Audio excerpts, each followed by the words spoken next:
Yes. When people say, oh no, you don't need to know my past, you don't need to know my past, yes.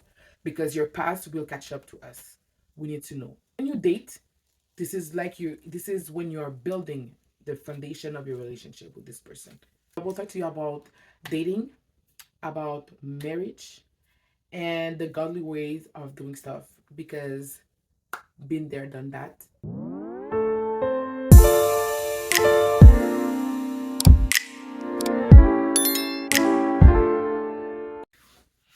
While I'm sorting and throwing away stuff out of my drawer because guys, we're moving. I have to testify on how we got this house, this new apartment. That's for another video. So I want to warn you guys, okay, on dating. This is a crucial moment in a new relationship. Is a dating phase. This is the foundation of your relationship, right? As a Christian, as a married Christian now, I knew that I can help you with this. First of all, I'm going to talk to you guys about my mistakes, what I did wrong that I should have done differently. These are mistakes. Ignorance. This is what ignorance do. It makes you do some silly stuff, silly things, silly decisions, silly acting. This is that. Just a little backstory quickly. I always been a Christian. Since I was young, I always knew God. I always had a relationship with God. But when I finished high school, I truly just want to have experiences. I was a virgin. I stayed virgin until till 19. So I felt like I waited a long time, and it was a choice for me. I wanted to wait till marriage, but I was like, I'm gonna hold on as long as I can.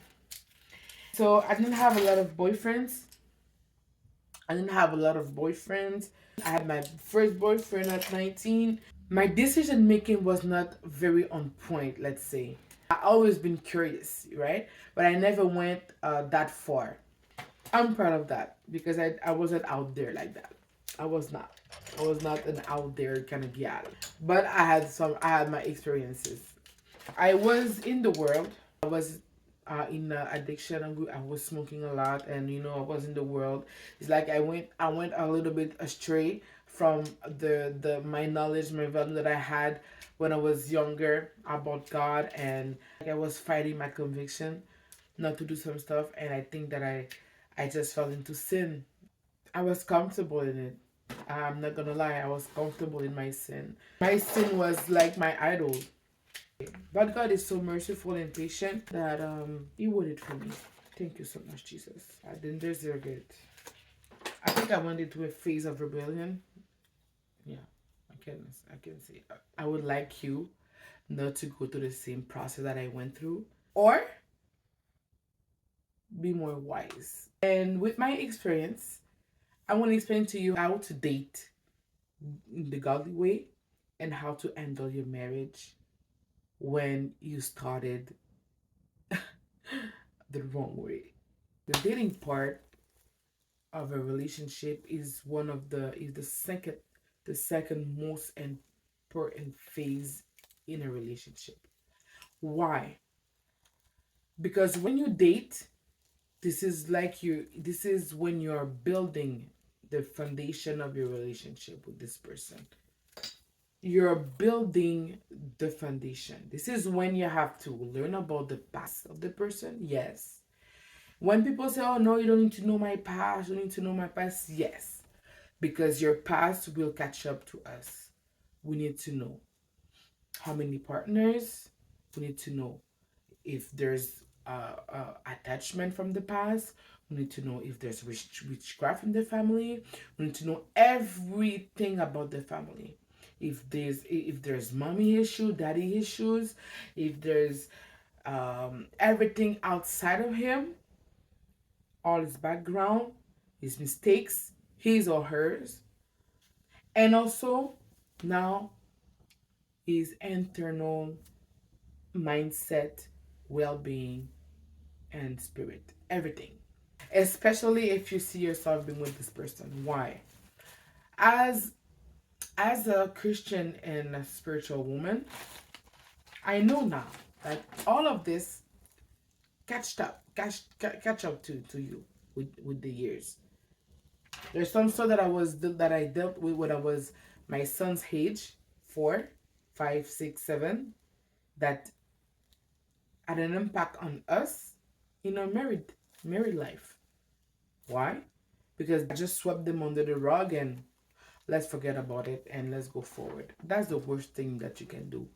Not addressing the things that hurt you, the things that traumatized you, the things that messed up your mindset. When you are dating, you need to know everything about the person. So you know what you are against and what you're going to have to fight and what kind of prayer that you guys going to have to do together to break those things. So those things don't go through your kids, your future kids. Okay? That's one. And that's vice versa. Not only like, oh, you also. Not only the person, you also. You need to let them know everything about yourself.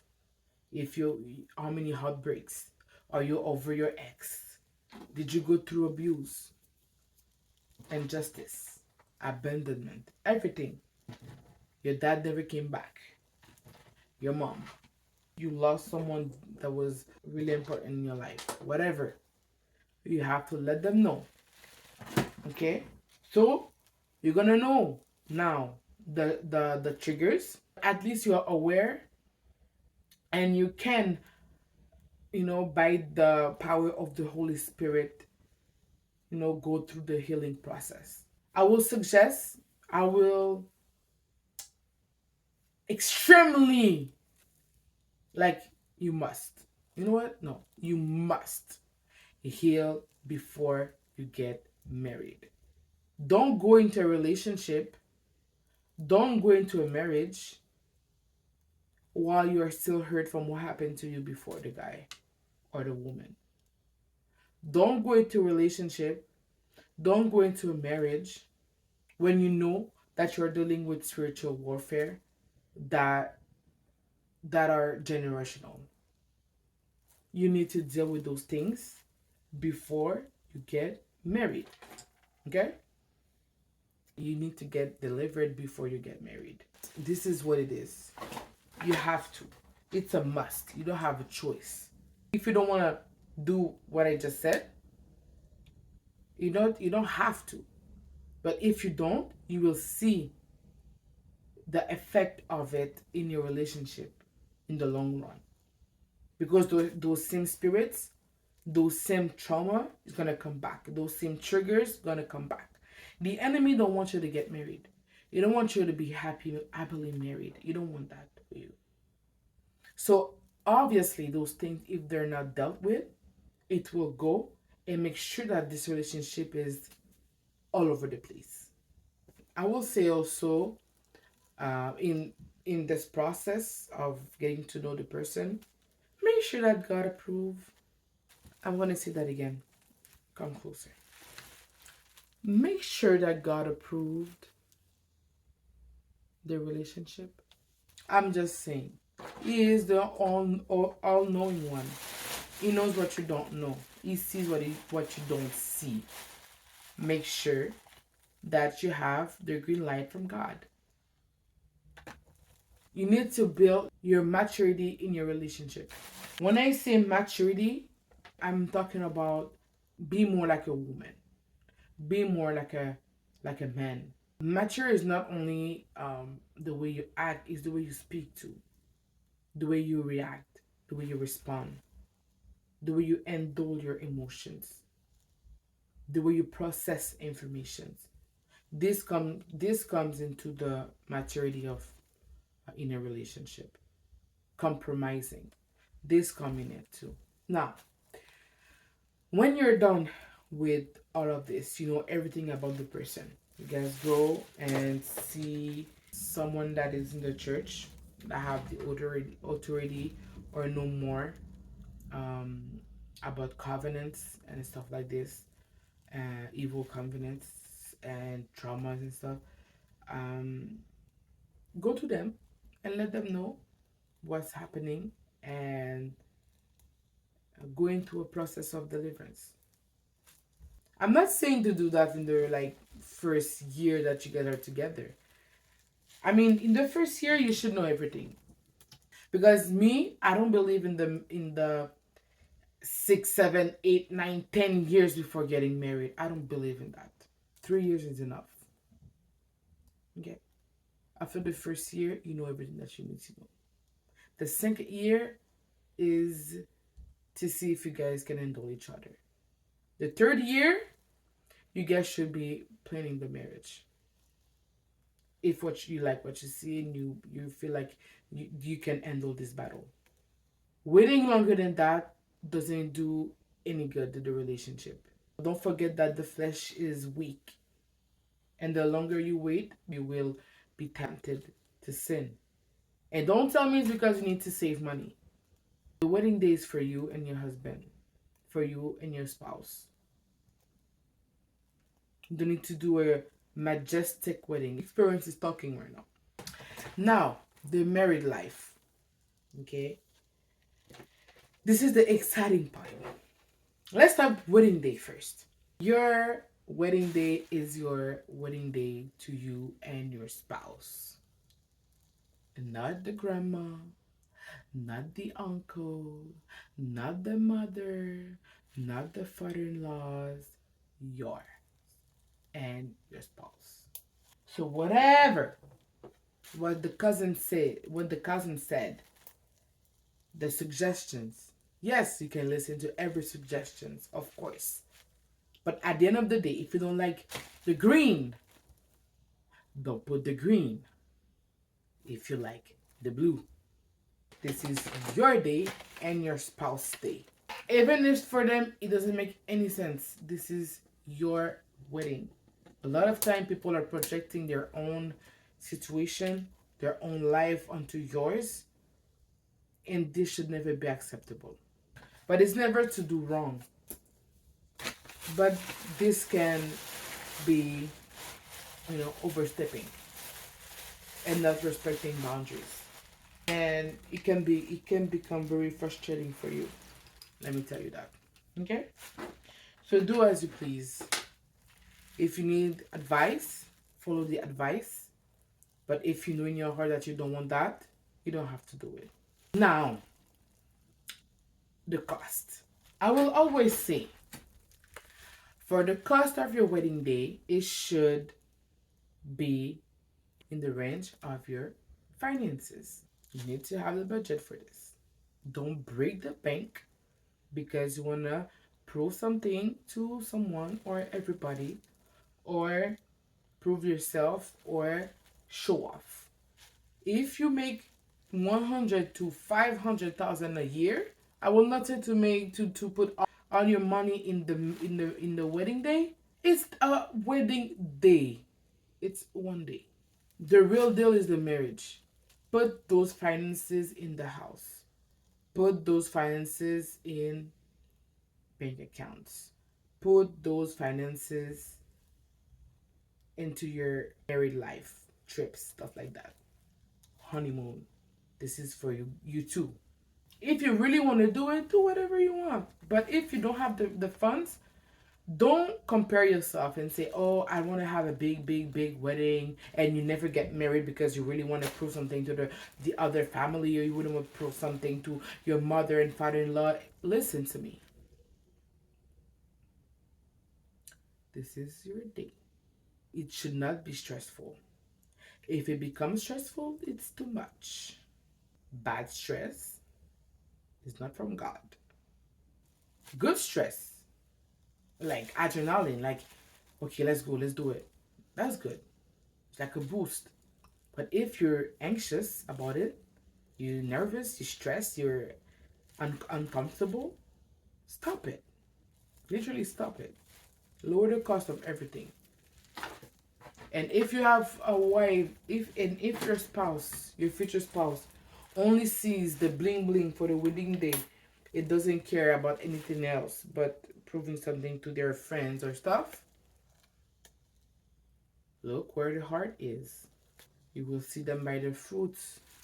If you have the funds to do it, do it.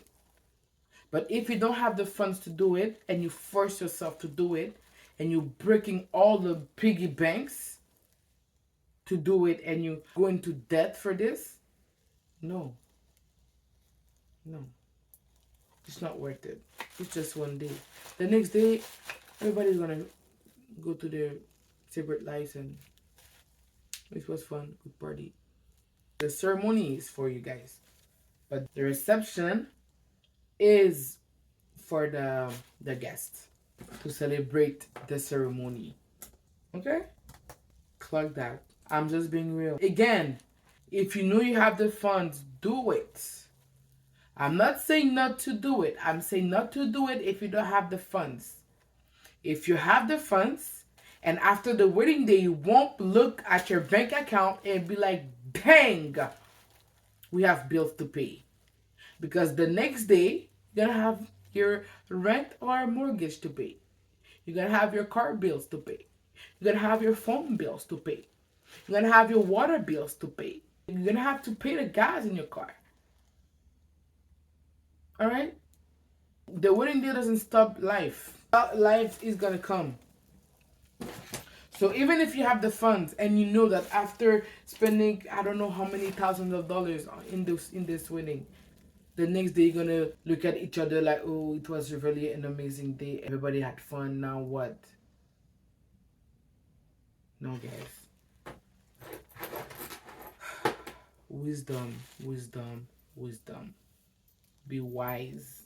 You can do something very nice without having to break the bank. Fast forward. Now the married life has come. Yay. Now you can do whatever you want. You can do whatever you want. All the saving, all the purity. Now you can experiment and explore your wife, your husband, and have fun and make babies. It's not just about that, guys. This is a part of it, but it's not just about that. That's a fun part. Being married is very nice, okay? I love being married. There's challenges. I'm not saying being married is easy. It is not. Because you literally is merging with someone else. Someone else's personality. Someone else's mindset. But before the wedding, you guys have aligned, right? So it's better. What I can give you as an advice in the married life, respect is, I cannot say this enough. Respect is really the key. Being respectful. Forget the shut ups. Forget the I don't care. Forget the get out of my way. Shut the up. All the bad words, forget about it. Not in your house. Not in your marriage. Okay?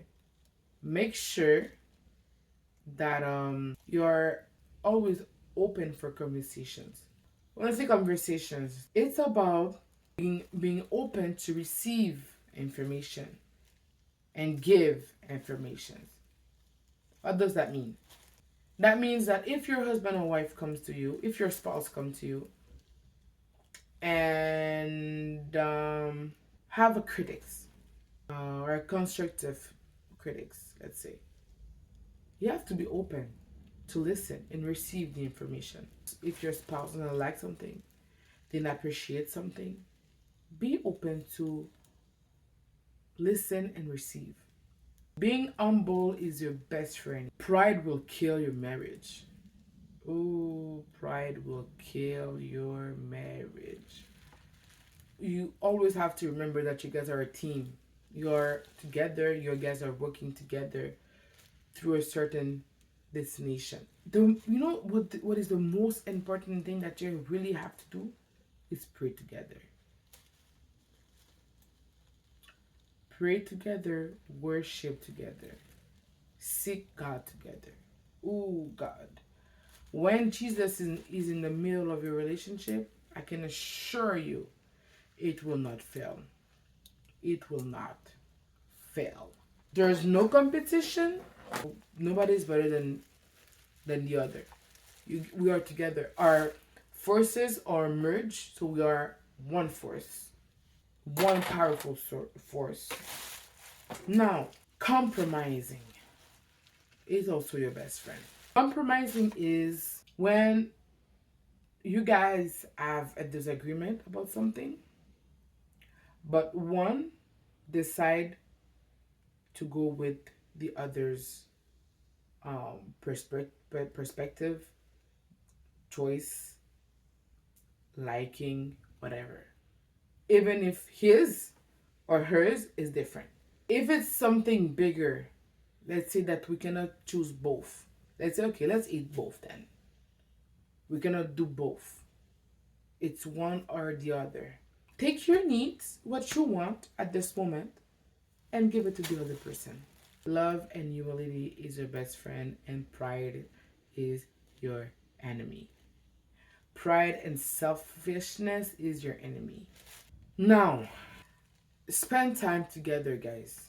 Sometimes it looks like, yeah, but we live together, we're always together. No, guys. Even if you guys are living together, doesn't mean that you guys are spending time together. Spend time together. Create moments when you are in each other's presence and actually doing something together. Doesn't have to be about work, doesn't have to be about business, doesn't have to be about anything. Just about you guys. That you guys are enjoying each other's presence and love. That's a gem right there. Something else too. Let your friends out of your married business. If it's not your how you call that, the someone that's been married longer than you, or went through and succeeded. This one is a little bit, it's not silly, but it works. Never call each other by you guys' first name. I don't care which name you find to, I don't care what name you use. Never their government one. Baby, boo boo, my love, my life, my sweetie pie, my pumpkin pie, my sugary boo. I don't care. Choose whatever that your heart feels like. Even if you're mad, don't call each other's by your first name, by your government name. That removes the spark. Don't do that. Remove the sparks. Don't do that. And I have a bonus one for you guys. When you guys are mad, I dare you to go hours without going through this situation. I dare you, okay, spending days mad. I dare you starting yelling at each other. Guys, if there's an issue, if you have kids, you have 10 minutes. Breathe in, breathe out, breathe in, breathe out, 5 times. Pray, talk to God about what happened, express yourself to God, tell Him everything, tell Him to calm your mind, calm your heart. Go to your spouse, fix it, talk. Alright guys, so this was the video today. I hope you guys enjoyed it. I hope you guys learned. I have so many other stuff that I would like to tell you more about it, but I think the video is long enough. If you have questions, don't be shy. Go down below and ask your question. I will be so glad to respond to you. And if you have suggestions of what kind of topic you would like me to talk about, give me a request down below. And again, thank you for watching. I appreciate your time, and be blessed and have an amazing day.